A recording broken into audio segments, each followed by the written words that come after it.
Hello and welcome to ScreenHour with me, Kieran. And me, Mikey Moose. And in this episode, we've teased it a fair bit, but we're finally going to talk about Dying Light 2.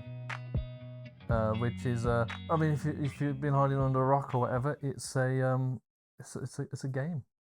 I was going to say it's a PlayStation game, but I was like, well, no, you can play it on Xbox or PC, so... It's a video game. It's a video game. The very essence of the game is it's based on parkour, is like the main premise of the game, and then the sort of background of the game is you're in a world where obviously like there's been like a zombie apocalypse, and you use your parkour skills to survive. Basically, that is the very substance of the game. Yeah, it's you. There's combat in it as well. It's not just solely parkour, but like we get into this, but the best thing about like the mechanics of the game is the parkour compared to the combat. Yeah, I mean, to be fair, the parkour is like the best parkour in any game ever. Full stop. Yeah, exactly. 100%. It's like it's what makes you want to play the game. Otherwise, there's a lot of stuff that makes you not want to play the game. Yeah. So to do like a bit of background on it, obviously the game came out in like February of this year, and myself and Kieran we brought it in. I want to say Easter time. I want to say maybe even before then. Basically, we brought it then, and we both started playing it. And full disclosure, we both couldn't get into it. Like we played it for like what, like 2 weeks? I see. Yes and no, we did, but I feel like we was playing something else at the time. Might have been like Apex or fucking something else, or I don't know. Could it have been Battlefield? I think it was Battlefield. Yeah, we was playing something else at the time, and basically it wasn't within our intention. But and then we finally like I got back into it this month, just gone. Well, say just gone September, and like what it was at the start, and this will give you a bit of background of why like we've only just like talking about it now because we both completed it.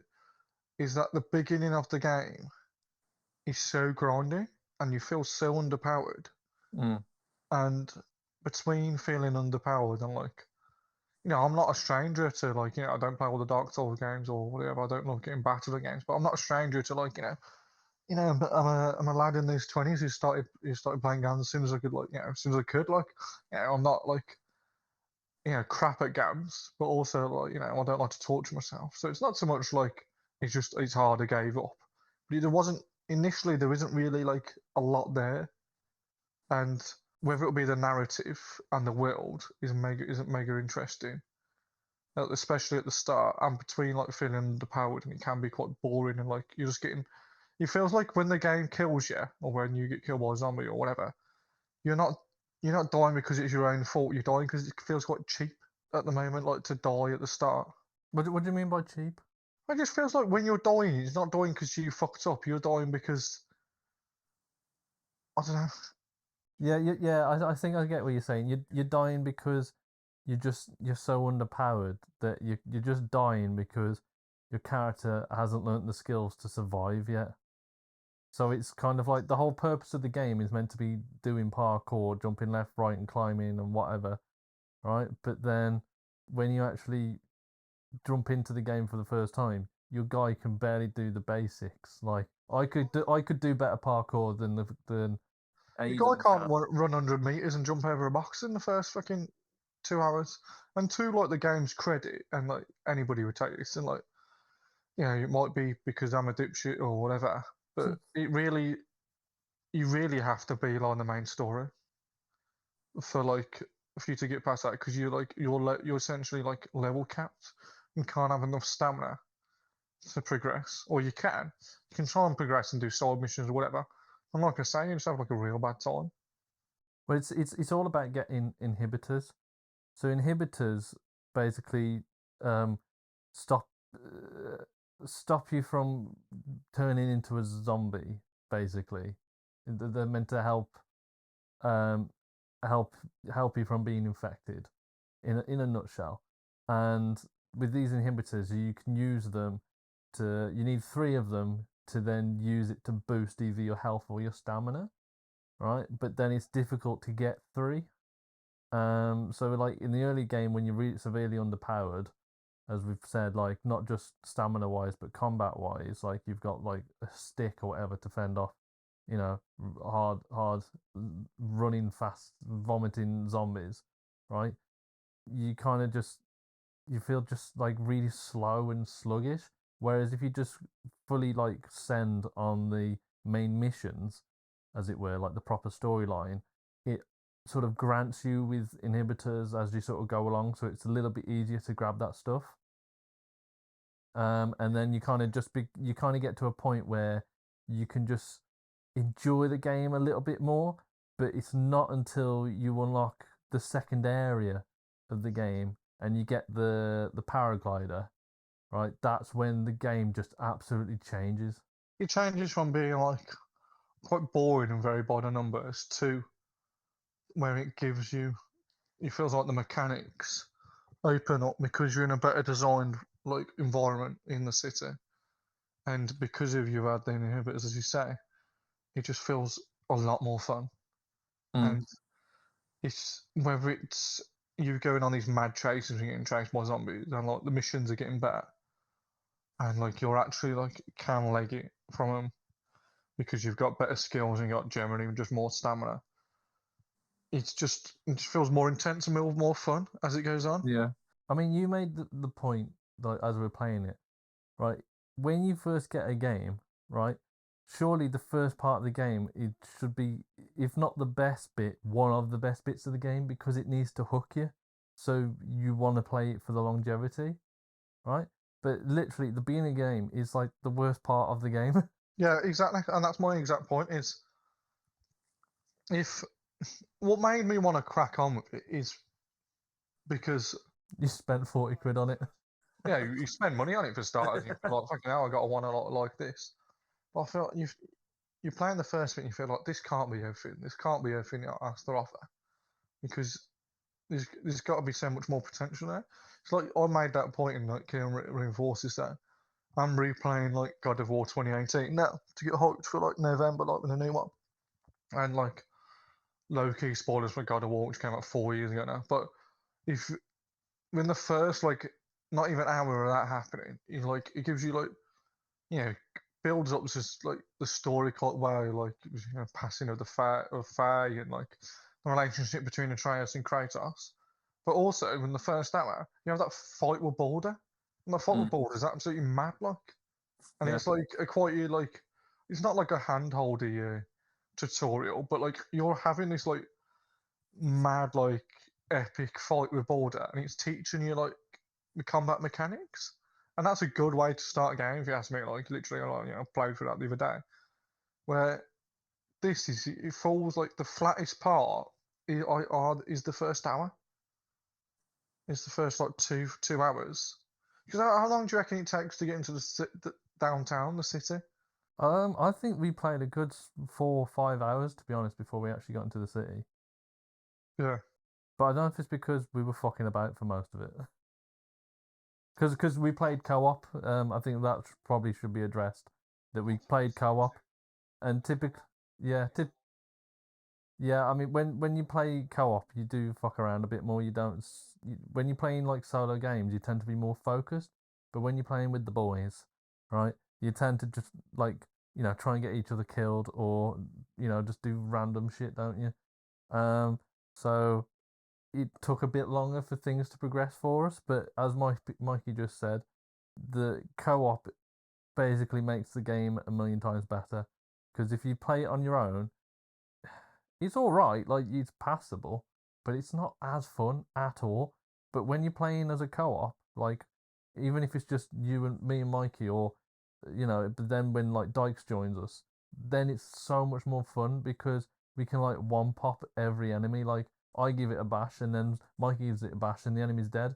Right, even if they're meant to be like top tier level enemies with like the highest health, it's so like it makes the game so much easier that you can just absolutely like rinse through it, and therefore you can upgrade your character far quicker. So it's just like it's just so much more fun. playing it in co-op mode. I would definitely recommend it for co-op, even if you thought to yourself, "Oh, I only want to play it in co-op." If you've got friends and you listen to this and you feel like, "I want a good co-op game," I'd generally describe it as a good co-op game. If you want to put like a flat rating on it now, like, or you boost, I don't know, non-co-op the games, I don't know, 6 out of 10. Co-op, it's a like 8 out of 10, I'd say. Yeah. It's something along the lines. Probably even better than 6 out of 10 on your own, maybe. Because I played it, I did play it a lot on my own as well. And like, I don't want to poo-poo it on too much because I don't usually poo-poo on something too much. Like, give it criticism. But the criticism I would give it as well is there's not a lot of like. So there has the whole like decision branching thing, and we won't go into that too much without spoiling it. So as usual, we're going to like spoiler territory in a bit, but there's not that many interesting characters in it that you feel like you want to put your neck out for when making these decisions. So Yeah. like a lot of narrative, like decisions in games. When you like do something for one person, and inevitably you end up doing somebody else over, don't you? Yeah. But like a lot of it, you're not asked. No. Or when there comes a big decision at the end of the game, which I'll get into later on, and I'll tell you my exact words, and Kieran was laughing when it didn't happen. Is you're not like, I'm not bothered about those people. No. I feel like the dialogue and the story is just getting in the way of me running around the city and drop kicking zombies. Exactly, and that's honestly like what it's all about. Is the mechanics is just so fun. The bread and butter of the game, like even the first one, because I really liked the first one. I thought the first one was like very similar in the sense that the narrative was all right, but it was the parkour was, excuse my French, full as fuck. Yeah, it was pretty fun. The combat was pretty fun, just smashing heads off zombies. It was jokes, drop kicking like people off rooftops and stuff.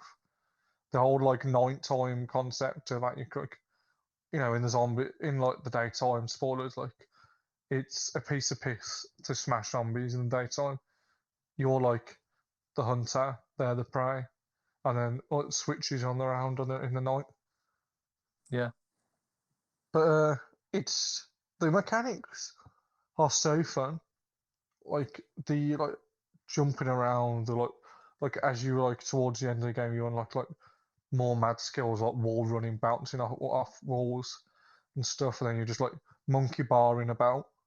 And then the combat skills you don't particularly feel like OP. The only thing I'd say about the combat is it's satisfying, but it's not particularly like in depth. So it's like, No. don't get me wrong, it's fun. It's fun to smash zombies and stomp on their head and whatever.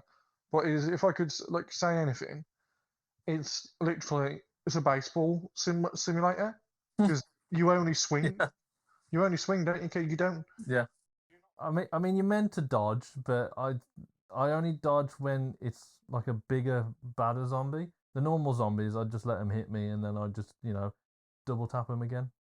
To their credit, like there is dodge, parry, attack, and like but that only comes a thing when you're against parry. You can't like. Well, typically it's a solo gameplay mechanic. Yeah. Yeah, because when you're playing with the boys, like oh boys, this one's wrecking me. Then then the lads help you out, and you just start smacking the shit out of the same zombie together. And I cannot like emphasize enough how fun it is for me to be like 1v1, like 1v1 in an enemy, like a quote unquote bandit. Not struggling, but I'm like smashing him. It's taking a little bit, and then I just see Kieran drop kick him when he flies off the rooftop. Like I can't emphasize that. That's fucking fun. Like It's the best part of the game is just drop kicking. best part of the game, like drop kicking. Like like in typical fashion, you have I was watching like you watch the skills videos, like, and then like there isn't loads of skills in it. It's not like it's a maze of skills to unlock. But you think, what skills do you unlock first? If you're listening to this and you want a tip to take away from it, unlock drop kick as soon as you can. Drop kick is fucking gold.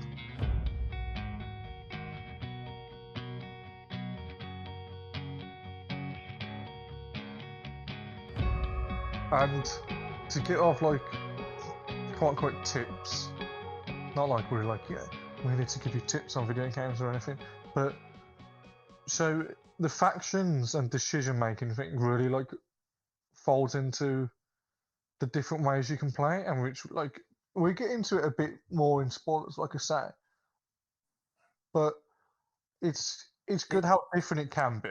Put it that way. Yeah, I mean, the non-spoiler way to describe the sort of story choices is you can choose between the survivors or the peacekeepers. The peacekeepers, if you choose their sort of storyline and side with them, you get more things to attack zombies. So you get like car bombs or UV Electric light fences, traps. yeah. Molotov lanterns, and Whereas with the survivors, you get more parkour abilities. So you get more like jump pads sort of things. You get zip lines. Yeah, you get like the crash pads. So when you jump off a building, you can sort of like grab these things so you don't take damage on your way down. And so there's two different ways. So I went the survivor route and Mikey went the PK route. So we could see what differences we had in their different storylines. And I must admit, I really enjoyed the survivor storyline in the sense that it was much easier to parkour around. But then some abilities, such as I just mentioned, you grab onto like it looks like a punching bag basically. But you grab a punching bag and you just throw yourself off the building and sort of land on the punching bag, and it's like you take no damage. But once you unlock the paraglider, they become null and void. They're really pointless. become useless, don't they? And yeah. So you kind of argued then maybe the PK route, the peacekeepers with like their traps and stuff, is maybe more beneficial. But I suppose it depends on your playthrough. But at the end of the day, it does not impact the main storyline whatsoever, because there was one bit where I was like, oh, like in this cutscene, Mikey, this happened for me. Then I watched your cutscene because I suppose I should make it known actually that when you join a friend, you're playing their story mode, so your story mode doesn't get affected. You have to play. You have to be the host in order to progress your own story. So you can't like.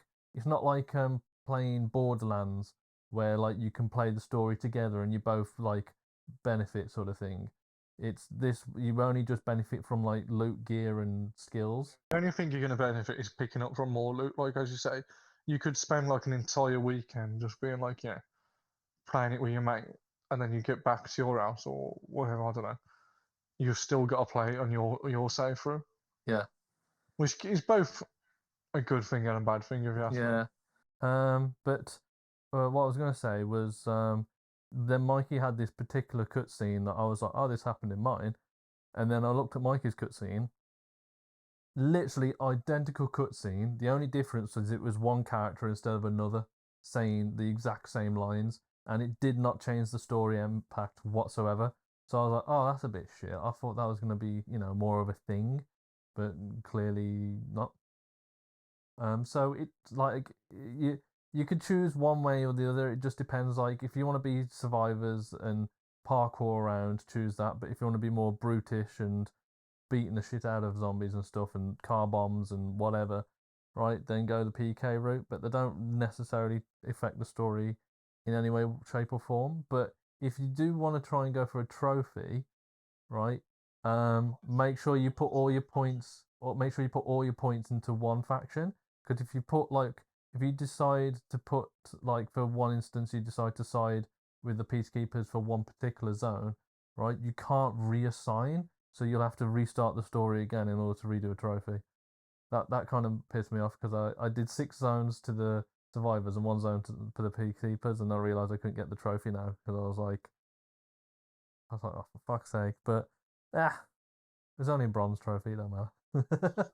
When Kieran first points per se, the factions is you give them like an electric station, electric like power plant, or a water or tower. you give them a water tower. Yeah. It's just like pillars, like all places in the community, which like you give them for power, which makes sense to be fair. Quite literal power, and also water stations would give you like influence or whatever. But if I'm being brutally honest, the reason I chose the peacekeepers is because they give you the best weapon on the game, which is a crossbow.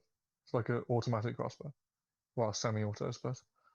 But yeah, But absolutely. but As I much ended as up getting a crossbow Kieran anyway. cheesed it some anyway because he got a PK crossbow without even swording with a Yeah, PK. we did something in your game at one point, and all of a sudden I looked in my inventory and I was like, "Oh, I got a crossbow here." I have no idea how I got it, but yeah, You get a PK crossbow by giving like half the factions to him, so you don't even get it a piece of piece. no, no, and that's another thing actually. The crossbow or bows are the best weapons in the game. Crossbow, and do you like the variety of weapons? You can get a lot of different weapons. It just depends on how different each one you think really feels. Like you have some which like feel like they hit like a truck, but that's just like the pure damage. It's worth modifying them. Where by that I mean you can make them like do shock damage, or you can make them do fire damage or whatever. That's definitely worth doing.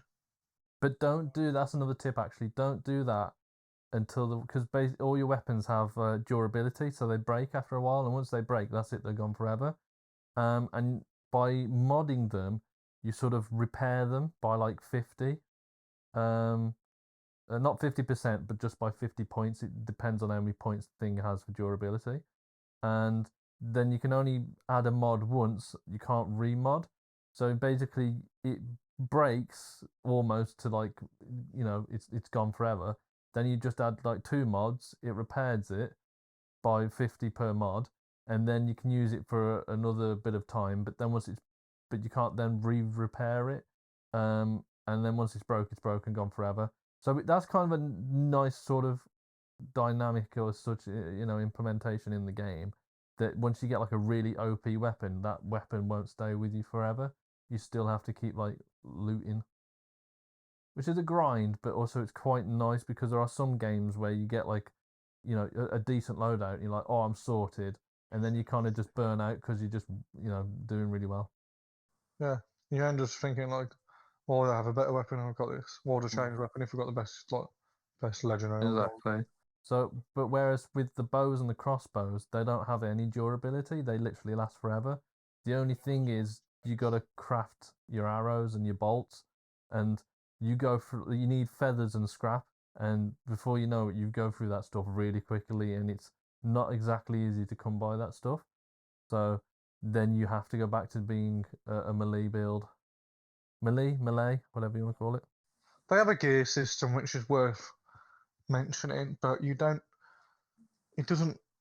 I've never really felt like I'll do it because of the numbers are there, but I've never really felt like, oh, put this piece of gear on now. Now, like I've changed my playstyle and it feels really good. Like I can hit like a truck now, I can run quicker, or I'll do more range damage. Yeah. Despite it saying that, but like it's definitely worth like if you can have I better mean, gear, you might as well.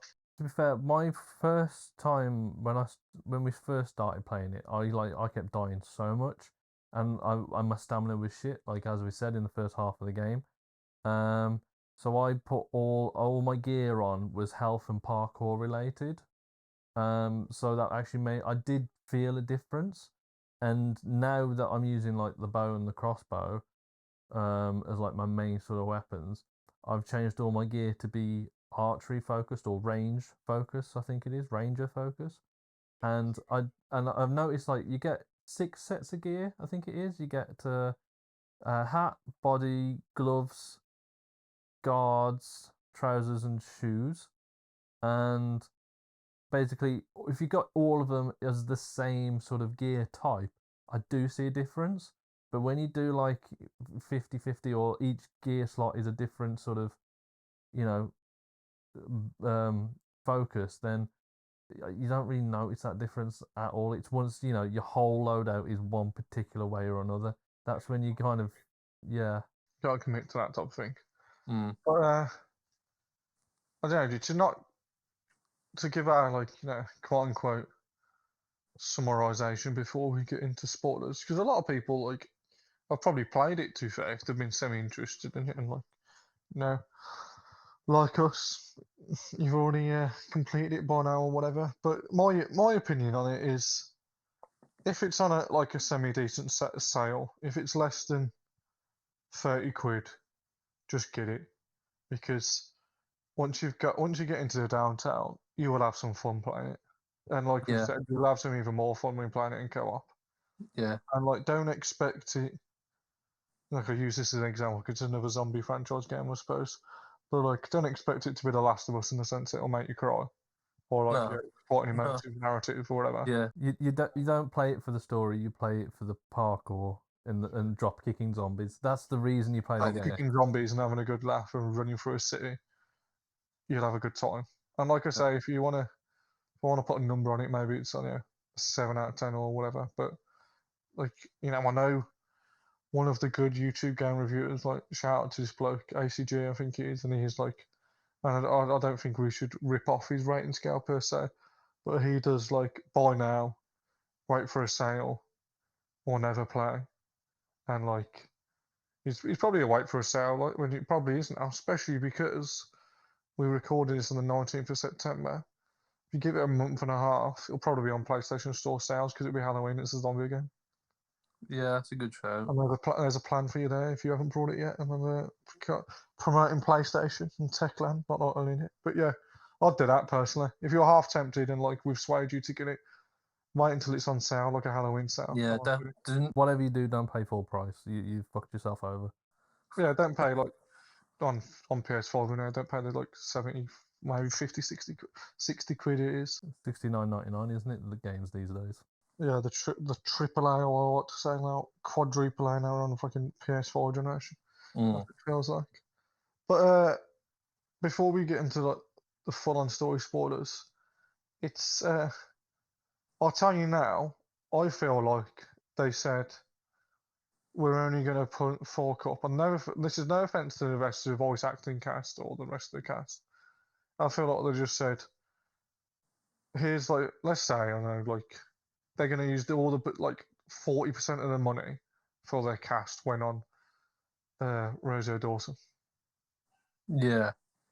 40% of the budget for the cast went on Rosie Dawson. I mean, you said earlier that it's difficult to sort of give a shit about the story or even any of the characters. She's the only character that you'll actually give a shit anything about. Well, her or Hakon, maybe. Her and Hakon, yeah. So there isn't. I don't know, you have these branching, like, so we said about the factions, and you have all these decisions. And Kieran mentioned one of his decisions. I chose like the complete opposite decision to Kieran. Yeah. I mean, we can jump into spoilers and properly discuss it. We'll jump into spoilers now. So this is spoilers for the decision, spoilers for the narrative of the game. Spoiler time.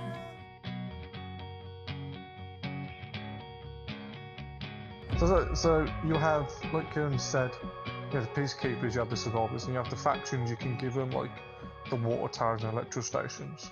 But as far as I know, and this was still like Kieran said, the factions don't affect natural narrative that much when you give them the stuff, when you give them the water tower. For example, I was still giving peacekeepers factions after I fucked them over at a pivotal point in the story with the radio tower. So you get them out like. I was full on peacekeeper all the way because I thought if I'm giving them the factions, they might as well be peacekeepers all the way. And it comes to a bit where like Frank's like Frank's like, he's like a neutral and he becomes a survivor. He's like an alcoholic because all his friends died when he used to be a night runner. And the night runners, I don't think it's because it's meant to be like, obviously he's a sequel, but it leans in hard that like you have these like, not mythic as in the sense of like fairy tales, but like you have these legendary factions like the Pilgrims, like Aiden's meant to be a pilgrim who travels across like the states and like he's a good survivor. And then you have like the Night Runners who like I think Aiden was one in the first, not Aiden. If we haven't made it clear, Aiden's the main character that you play as. To be fair, and we're in spoilers now, it's a bit late that we should have done this before, but like Aiden is the most blankest canvas as a guy you'll ever play as. Yeah. In such a bad way. Like you're meant to be motivated. Like we should like again. This is like to the game's detriment. We haven't even discussed the main focus of the game. Main focus of the game is you're meant to be finding your little sister. Well, that's why I was going to leave it for spoilers, to be honest, to discuss this because there's a lot to rip into. Yeah, and that's part of the story. In a way, I think that's what's quite funny. Is like Yeah. Like, I don't want to be on my high horse too much, but that's part of the fun. Is like ripping into this game's story. So you're meant to be like finding your sister Mia. He's so bland about it, and the flashback just feels so forced and heavy-handed. you're not even asked. Mm. Frank is meant to be this night runner extraordinaire who is now down on his luck and who's alcoholic. So throughout the game, I'm like, I'll be with peacekeepers, and then I say this, and then Frank twists my arm because you're meant to be like, you sort out the control tower for the radio, and you can give it to the peacekeepers to help them communicate and grow more of a stronger force, like an army, or you can give it to Frank, and he's like, oh, I'll stop being alcoholic. I hold hope station. I don't know. So Yeah, it's like bring hope to survivors and make bring them hope feel to more survivors or whatever. And I thought, you know what? in a unity or something in a group. I thought the game's bland enough, so I thought, fuck it, I'll give it to Frank. I gave it to Frank, and to the game's credit, he stopped being a fucking alcoholic thing. Literally, he absolutely does a 180. He doesn't want to, But you meet Lawan, and like I say, Rosario Dawson's the standout character on it, actor on it. But I also feel like that's just because she's the most interesting character. Her and Hakon are quite interesting. But here's one for you. I struggle. You've got Aitor, Jackmat.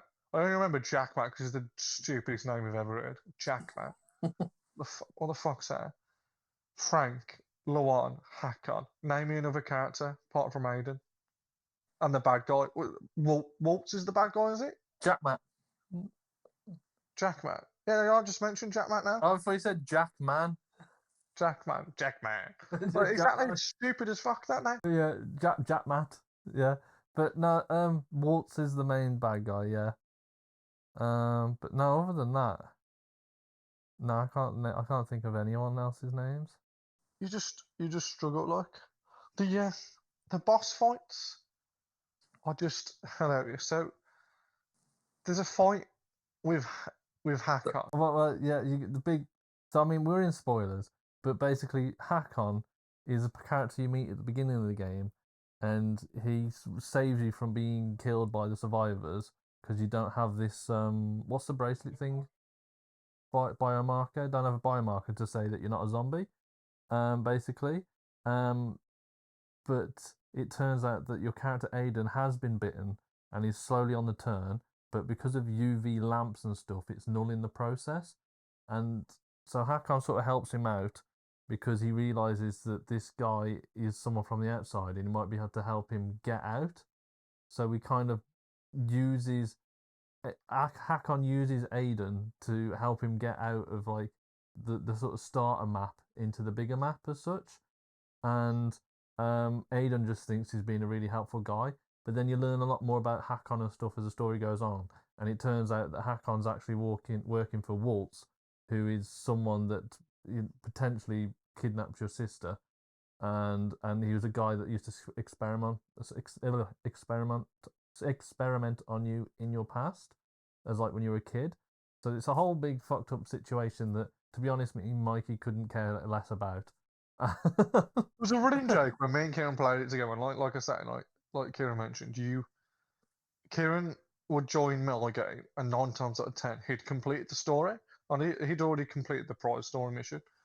So the running joke was that I'd skip the dialogue, I'd skip the cutscenes, and you'd full on say, "Oh, Mikey, you're reviewing this game. Shouldn't you know what the story in and out, so you can make an informed assessment on it, so you can talk about it and articulate it correctly." 100% agree. But also, doesn't it tell you enough that I'm pretty bored and phased out that I'd skip it enough? Doesn't that tell you enough? If it doesn't, I don't know. I don't know what will. But not 9 times out of 10, but I don't know. 7 times out of 10, I'd skip it, unless it was I felt like it was real integral or it made me whatever. It was just fucking hell. How many times am I going to say to you? I go, bloody hell. I know. But as I was saying, sorry, it was Hakon basically. He basically turns against you at one point, but he doesn't necessarily turn against you. You actually Aiden turns against him.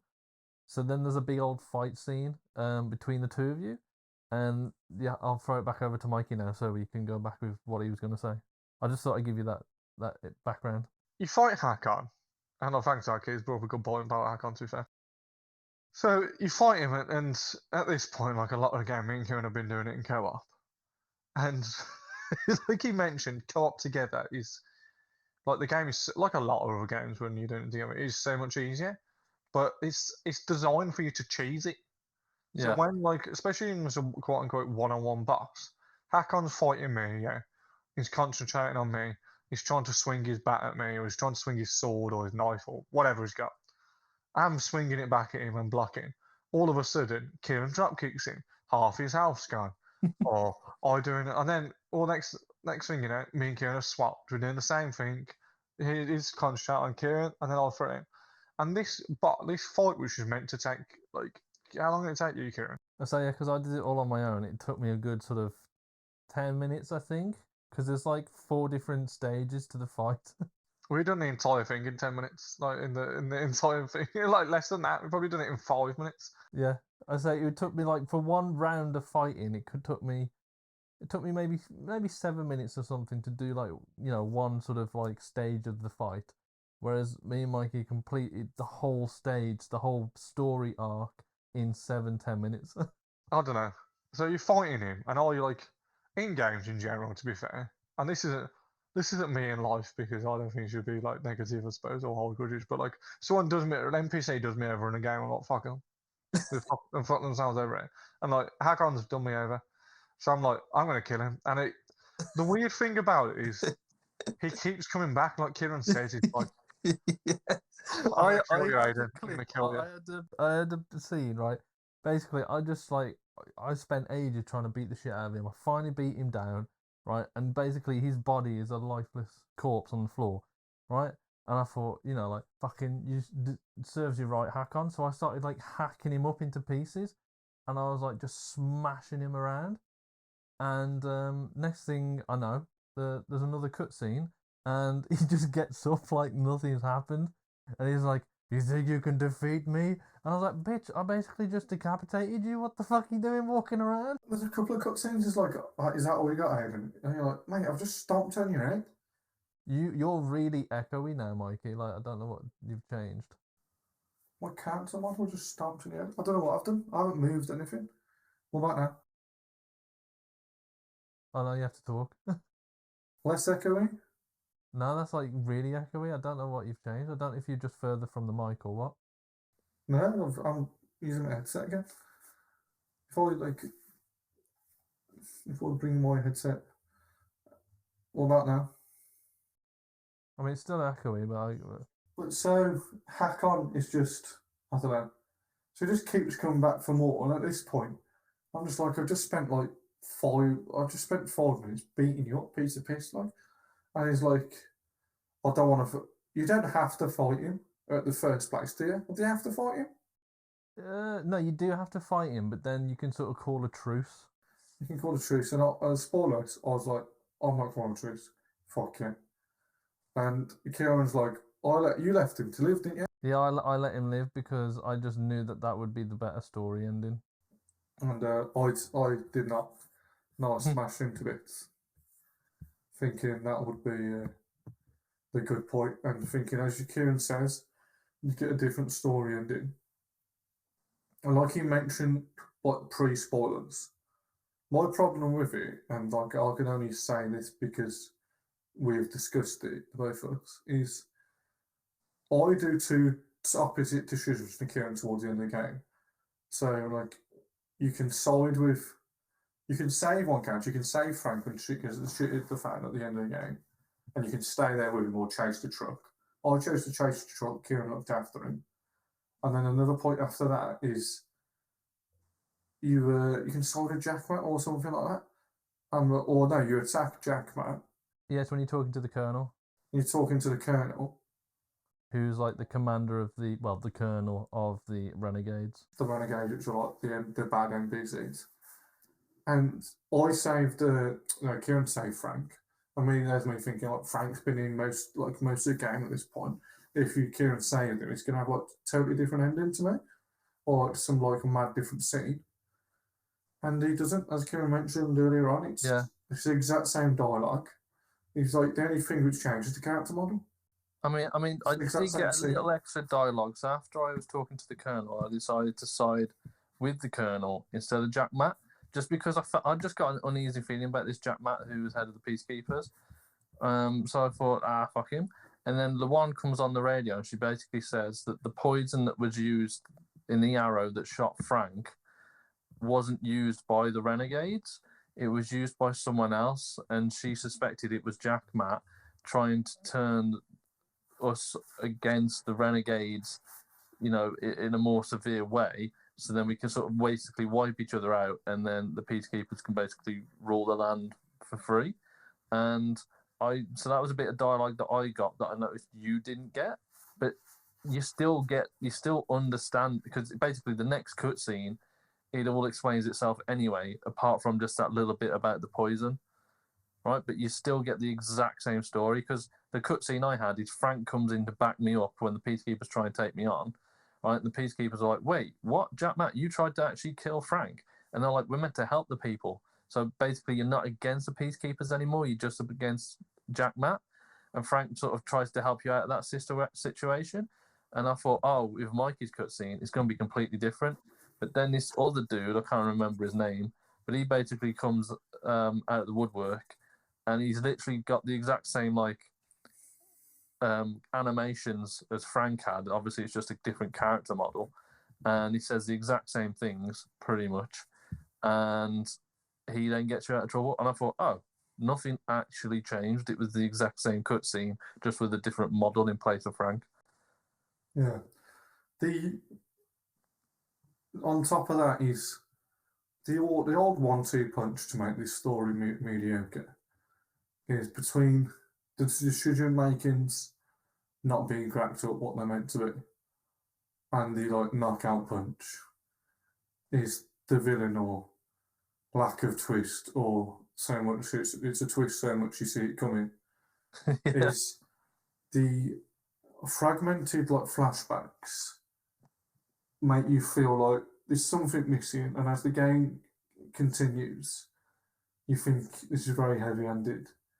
It's very forced, and like I said, when Kieran was playing it, and a lot of time Kieran had already completed it, or he'd completed a mission or two in front of me. So really, Kieran helped me complete at the end. I say helped me very loosely. It was a lot. It's not like I was struggling to complete it. Kieran's like, oh, not like you're a dumb fuck. You knew what you were doing. You could have done it on your own. It was just. I generally just enjoy playing it. I'm not just saying it because it's my best friend, but we enjoyed playing it together because it was just jokes, just ripping into it as well. So we're doing this at the end, and I was guessing what was happening, and I was just Kieran tell me if I'm right, but don't tell me if I'm wrong. Don't tell me if I'm wrong, because I want to enjoy telling it, whatever. So I says as the flashbacks are slowly getting revealed towards a closing moment to the game, I'll just say, if it's like the classic Star Wars twist and he's your fucking dad, I'm gonna piss myself laughing. And Kieran just laughs and just goes, well, you got it. And I goes, are you kidding me? And that is the twist. Walt's this bad guy. He's a caricature of a bad guy. He's almost like Jekyll and Hyde-esque without the depth. He's a caricature of that archetype. But he's, as I say, he's a caricature. There's not a lot of depth in there. Yeah. So this flashback thing, you can't remember it's his dad. It's his dad because he's been tested on so many times by his dad to try and save. Well, no, that's the thing. He's not Aiden's dad. He's Mia's dad. So Mia's not even your sister. Oh, there we are. Exactly. I didn't even know that. You didn't know that? I didn't even know that now. Well, that's because I should have been paying more attention, or maybe not skipped a bit of it, but that's not fun. She's like your adopted sister in when they were getting experimented on. Yeah. But I would have said, and Karen backed me up on this, is because of the hiding element of the story, is I feel what they should have done is been that Mia was just dead, and one of the reasons she was you was so aggravated with this Waltz guy, and how Waltz was aggravated for you, was it was still Mia's dad. That was. But Aiden killed her, and he can't remember who killed her. I think Yeah. it's Memento. There's a film like you're tracking down the killer or something. I don't. No, Memento is different to that, but yeah. But like you're going through the game trying to find the killer of Mia, and it turns out like in a blind rage or like between the medical experts, whatever, you forgot and didn't know it was you who killed her. I feel like that would have been a better twist. Yeah, because it completely changes the game. You know, it basically creates the story that existed just completely changes. It becomes like a much better storyline. I think not all games are like. Oh, bless me. Yeah, excuse me, bless you. Not all games and all narratives like they have to have a twist. Like for what it's worth, the only game I know off the top of my head which has like a twist which really lands well is the first Bioshock game, and that's over 10 years old now. To be fair, it's probably like 15 years old. Yeah. I mean, I quite enjoyed Bioshock Infinite. I did enjoy that twist. Yeah, I've only played for a little bit of Infinite. I remember that twist, like someone on the internet. Like. Yeah, spoilers. Bioshock Infinite. The guy that you're trying to kill is actually yourself. Yeah. That's your daughter, right? From like different types. Yeah, and the girl you're trying to save is actually your daughter, but different timeline. Booker DeWitt, is that right? That's it. Yeah, Booker DeWitt. And Comstock. Yeah. Yeah. So. But Lawan and Hakon are interesting. Lawan's like your flirtatious nature with her and how she seems to be the only capable person in the game. Yeah. Which makes her like incredibly charming because she's not like I don't know how to use this term that much, but she's not a Mary Sue. It doesn't feel like she's a Mary Sue. No. That's why she's cool, like. Because all the other characters, like, don't get me wrong, I understand, like, so in games you've got to be the protagonist who's saving everything. But, like, in Dying Light especially, it just feels like all the other NPCs are fucking numbskulls. I know. I mean, I love the bit with Lawan where right at the end you can choose whether to save Lawan or save the city, right? And yeah, and basically because we're both straight males, we wanted to save the girl. Well, it's not just that, yeah. But I said this, and Kieran was laughing at the time, that I don't give a fuck about the rest of the people in the city. Yeah, Frank had died. I laughed. I said to Kieran, Lawan is the best character in the game. Everyone else is just a numbskull. Everyone else is just a numbskull. I feel like all the other NPCs can't breathe unless you're there. They ain't able to breathe. Frank, who was quite interesting, who gave some character development to, had died because I'd let him. But yeah, it's because you allowed him to have character development, and the character development happens in one scene. Yeah, no, in one scene. Jack Matt was quite alright. But yeah, I fucked him over, and I think he died anyway. After that decision. Hator, I was waiting for him to come back because I done one of the very few side missions of the game to save him. He never came back. No. Everybody who I thought was like semi-rememberable just disappeared, or I did inadvertently killed him or whatever. So I thought, fuck the city, save Lawan, and your ending's not even with Lawan. Your ending's just walking on your own, or Kieran was walking with Hakon. Yeah, so but basically, as you're running back towards like save Lawan, there's a bit where she's talking to you through the radio. She goes, "Look, whatever you think whatever you think's between us isn't there. It doesn't exist. There is nothing between us." And in that moment, I was like, "Bitch, I'm only saving you because I thought I was going to get some nuggy, but fuck you, I'm off." But I'd already committed, so I got to save her now. But yeah, the weird thing with the endings is if you decide to stay with Mia until she dies, and then you let Hakon live, Hakon actually saves Lawan. So then, right at the end, you actually leave the city that's been saved with Lawan. Oh. Right? Whereas I saved Hakon, but then I also decided, Mia's basically dead anyway. Waltz is dead. The city's beyond saving. Fuck them. I'll save Lawan. Right? Lawan was like, I need to stay back and rebuild the city. And Hakon was like, hey, Pilgrim, like, you said you'd get me out, so I'm sticking with you. And that was basically the ending I got. Whereas your ending, you fucked everything up. You got everyone killed, so you just got left on your own. The city was fucked. Aidan just walks out on his own. He looks like a madman. Like, do you quote unquote the bar or the hub as they're going to fish eye?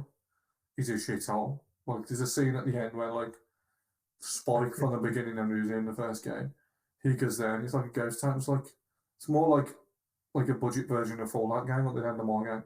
Yeah.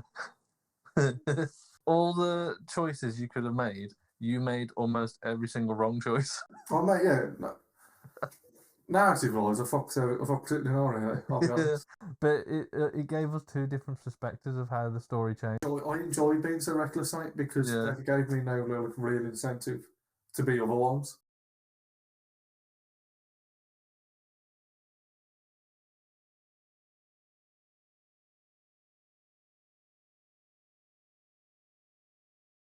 The last couple of minutes of the game. Yeah. It's a fun game, but it's not going to win any BAFTAs for writing anytime soon. No. It's really not. It's as I said, your main character Aidan, he's bland as anything. He's really boring. I hadn't thought about this until he started talking about it. But if our character was Hakon, I reckon that would have been a far more interesting story. Oh, without a shadow of a doubt, because Hakon also he's written a lot better as well. Like, he's a lot more witty because he's not dumb as well. But he's also has more character relationships with a lot more people there. Despite him being a pilgrim, a badass, or whatever Aidan's meant to be, he Hakon seems to be is a lot more well travelled. He's compared to the pilgrim, this feels like a fish out of water. Where Hakon has had a relationship with Lawan, who's the cool character. He knows Frank. He works with Frank, who's a night runner. He knows everybody. He knows Jackman or whatever, and he knows Waltz. So I feel like that could have been, even didn't, as you say, it would have been more interesting because you could have wrestled with the narrative a lot more. Yeah, and you could have still have done the missions where you have to sort of, basically do the stuff that Hakon did in his past that it's alluded to of why he's working with Waltz. Your character actually works with Waltz. Right, and then Aidan's actually an NPC that you have to deal with, and you have to be like, no, I don't know who Waltz is. I'll help you, But really, you're trying to, do whatever Hakon was trying to do. I can't remember what was Hakon's game now with Aidan. Why he lied to him exactly. I think it was more so because he just wanted to get out of the city. He just wanted to get out of the city. Yeah. After he helped Waltz, but yeah. Not just because we plan on being a very great and successful podcast, but it's a very, and by that I mean loving a range of things we play and discuss. But it's very different than Horizon. It's very different than Horizon. If I had to Horizon Forbidden West? Yeah. That was the last video game we covered. But yeah. I'd recommend Horizon Forbidden West in a heartbeat, especially got a PS5. But as I said, if this is 30 quid or less, get it, because you'll have a fun time, but don't get me wrong, especially for co-op. Yeah, especially if you can play it with your friends. To wrap a bow on it, we did have a random join us once, didn't we? We had a random join. They came in out of nowhere, and then they killed a couple of zombies. Killed a couple of zombies and left. And then they stole a lot of loot, and then they left the game. Yeah. Or did you kick them? No, I didn't kick him because I was I tried to physically drop kick him off a building, but you couldn't. We're still going to do it's only September now, and we still do quite a few episodes on video games before the end of the year. But correct me if I'm wrong, but I feel like we've done Valhalla and we've done Horizon. And Cyberpunk. And Cyberpunk. That's it, and now Dying Light. So we've done a few video games. This should be on the bottom of the list of the ones we've done, I'd say. Yeah, this is the worst of all the games. As much as people shit on Cyberpunk, yeah. But as we've said, the parkour in this game, once you've you've leveled, you've maxed your stamina levels basically. The parkour is the best parkour in any game you've ever played. You move so smoothly and so fast. I mean, I know on PC you can tap strafe and things like that, and I'm sure it makes things easier. but you can technically still kind of do those things on console with the thumbsticks. So it can still sort of work out for you. You just got to be a bit more cagey-handed with it. But what we haven't talked about actually is end game content. It's actually got some decent end game content. We haven't fully explored it yet ourselves because there's like a chapter 1 with the Night Runners and there's no chapter 2 with somebody and the hag. Yeah, and we fucked around with it, but we haven't properly dove into it. But considering end game content, like it's actually there. There's actually some substance to sort of keep you going. I mean, I dare say the story's going to be any better, but there's still something there to keep you playing in co-op and fucking around with the boys. Yeah, the loot. All the girls. A lot better loot. Like, can't you bother? What you saying that? We're very, very inclusive here. It is a lot of you doing the same sort of mission, but like the level seems to scale up, and you're getting better loot with it. And what I will say with the first game, it was supported one. They have came out of Techland and said like they're going to support Download 2 for a few years, as what they did with the first one, which is good. And also the DLC for the first one was absolutely great. And hopefully they do. If like the do DLC DLC comes out for this, we will get it, and we'll probably end up just like talking about it for like 10 minutes at the like if it's any good, because they will do DLC. I'm 90% sure they will. I think I'm not paying money for a DLC. we just said I know we just shot on the game for half hour, 40 minutes, like, but no, I think I will pay DLC for it, just because I see in the first one, like despite us saying how good the parkour is for both games, they set the first DLC in the countryside. You're like, what the hell? Well, the parkour is going to be wank if there's a building every like 2 miles, but you get a June buggy and the June buggy's sick, and it's good how it reinvents like the mechanics. So I'm interested to see what they do there.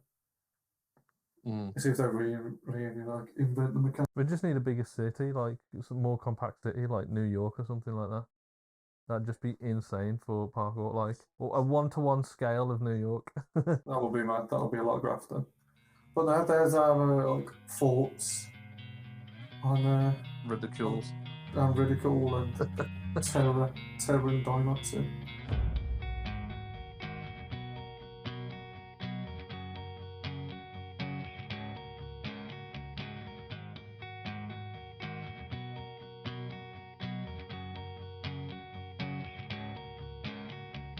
A quick like suggestion or my moment of the week I'd give a big shout out to is a lot of time I'll have like a film and I feel like Charlotte's not into it and I feel like I want to watch this but I keep forgetting to watch it or whatever, and like what's been on my list for that, I think it's been on Now TV for a while, it's a good film called Nobody.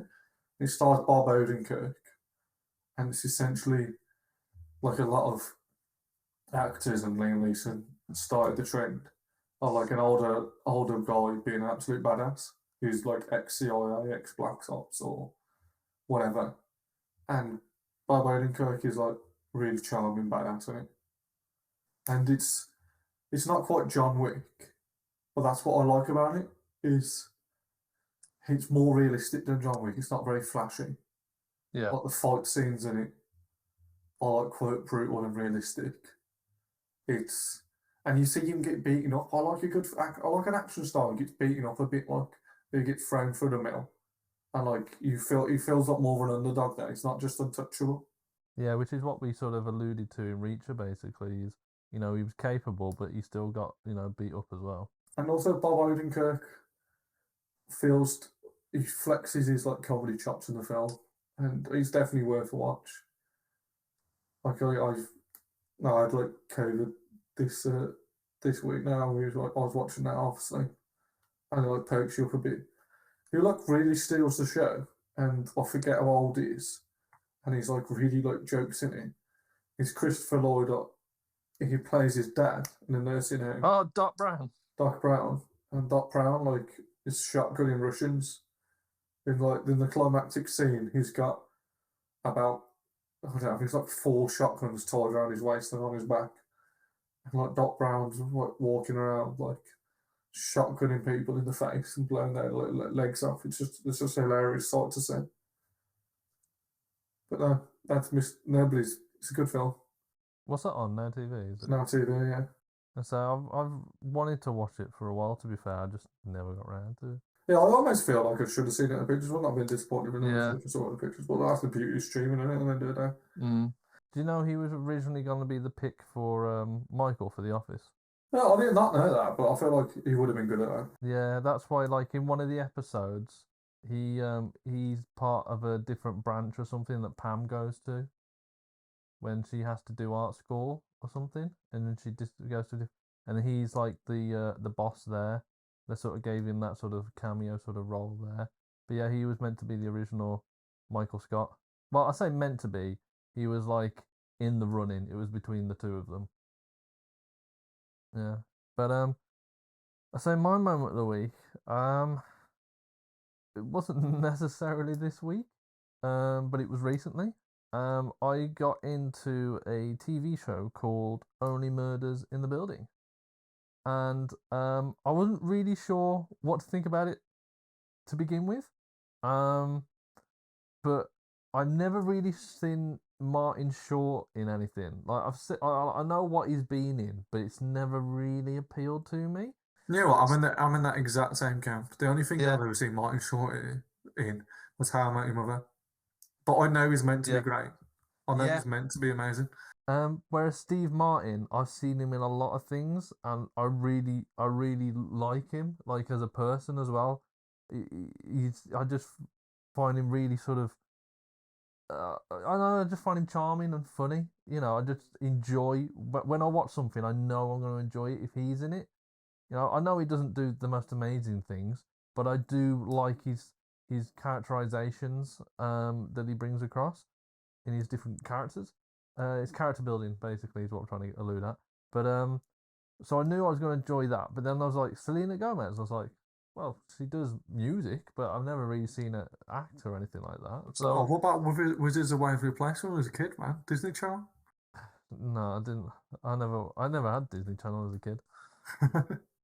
I had Nickelodeon at my grandparents', which is weird because why would they have Nickelodeon? But no, I just had normal terrestrial CBBS. CBBS. Yeah. So I threw this on and I thought I'll see how it goes. And literally, I was hooked in the first episode. I really liked the premise of it. I really enjoyed the sort of. They basically do bits where they talk to the camera, but they're not actually talking to the camera. It's weird. They're not officially breaking the fourth wall, but they say things and do things that you know is aimed at the audience. You know, they do sort of like call outs and callbacks and things like that. I can't think of any off the top of my head apart from one bit in season 2 where Martin Short's character says, it's like, oh, we should be getting pretty good at this. This is our second season, right? He's actually alluding to the fact that it's the second season of the podcast that they're creating, not the second season of the show, right? But you know, it goes both ways, a double-edged sword sort of thing. So yeah, I quite enjoy that sort of playfulness. But as I said, I've never really seen Martin Short in anything, but he's absolutely brilliant in this. Like, I don't know why I've never really taken to him before. To be honest, he's brilliant, and I can see why him and Steve Martin work so well together. And no offense to Selena, because apparently they used to be a double act anyway. Yeah, they are. But no offense to Selena, but they steal the show. Like, I mean, granted, they've got a lot more experience behind them of how to carry films and stuff and shows and whatever. You know, they exude that sort of enthusiasm.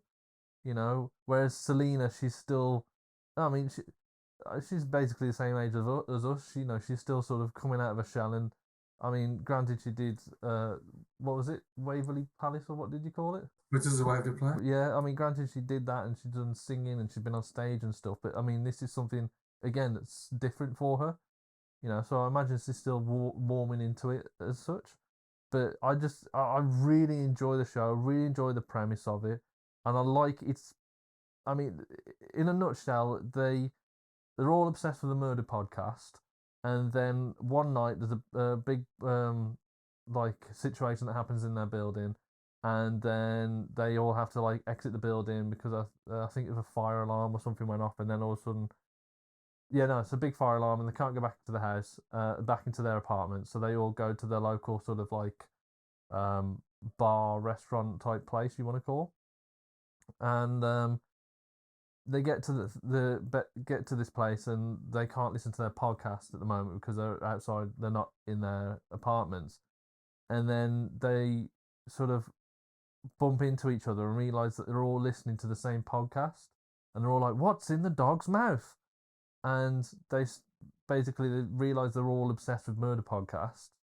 Anyway, they go back to their building, realize there's police and everything outside, and it turns out someone in their building's been murdered, right? So they decide to take it upon themselves to try and figure out who murdered this person in their building. So they decide to create their own podcast called Only Murders in the Building. And basically that is the premise of them trying to figure out this murderer, who the murderer is. And it's done so well. I like how every episode, because basically every episode correlates to the episode they're creating for the podcast, and it's sort of like, who's got dirty secrets, and it actually turns out in the episode, maybe Selena Gomez's character has dirty secrets that she's not telling the other guys about the whole past and everything, but they're actually on about who's got dirty secrets and who could have murdered the person in the building. So everything really works well together. I will argue season 1's better than season 2, but season 2's not like absolute trash. It's still a good season, still a fun season. So what blows my mind with this is Disney Plus this quite a bit, and I've seen the trailers for it. And Kieran terrors me for liking Cobra Kai. I've seen the trailer for this, and it looks so corny, and it looks so bad. I'm not saying this to convince me episodes. Like, you're trying hard to convince me, and therefore I suppose the listeners as well. I might give one episode a go. Honestly, I think it's something you can watch with Charlotte. I reckon you feel Charlotte like it's a hill you're willing to die on. And yeah, I you do. don't have that. Think... You don't have that very often, I'll be honest. But yeah. It's, I don't know. It just seems very. I don't think it's too like. I like things that are optimistic and funny, but I don't know what I. Yeah, I might get on with it. It keeps you guessing. Like it feels like you're watching a visual podcast. Well, that's all right. So you kind of, obviously you're watching like a TV show, but even though they're pretending to make a podcast for listeners in their world, they're actually making like a TV podcast for us. It's a very interesting concept. Plus, I love the intro. I love the music. I love the art style. I've never skipped it. The intro, not once. I'm always like leaning in and listening and like la da da da da da, like proper going for it, like. Okay, but I definitely recommend it, and it's something you can watch with your significant other, if I had one. If Kieran made one out of clay, like Diner or Protest Famous Game. It's definitely something you can watch with your partner. But no, yeah, it's definitely a good watch. Well, then that's another episode of the can. We hope you loved it as usual. Hope you thank you for listening. Hope you share it, and you tell everybody. Tell everybody you know. Tell everybody you know. All the strangers you pass on the street, just tell them, scream in their face. So when you're paying by card online, you go through shopping, is when it goes to contactless, say no. So I want to put my PIN in, and while I put my PIN in, I can have a conversation with you about this new podcast. So listen. Yeah. Listen. Delay. That's a very sort of specific situation, but delay any interaction you have with any stranger. Up that time-consuming play. So up the time as much as you can, yeah. So you can talk about this podcast, so you can push it. Yeah. Doesn't matter what you're doing. If you get the bus to work, you get the train.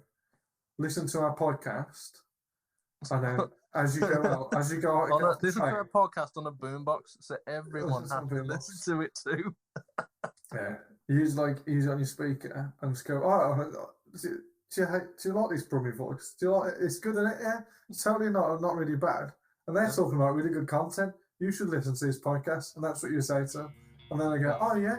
The next thing you know, we've took over the world because we've got everyone listening to our podcast. Yeah. All it helps is you helping us. Yeah. And like, if you do this enough, and like we're big, maybe we'll start a Patreon. You don't know, do you? Maybe we will. And then I'll send you my boxes in the post or something. Treat yourself. And there we have it. We'll end it on Mikey whoring himself out for you. That's good, isn't it? This is positive, though. Thank you very much, as always. But yeah, thanks for listening in. We really appreciate it, and we will catch you in the next episode. Catch you in the next episode. Bye. Bye.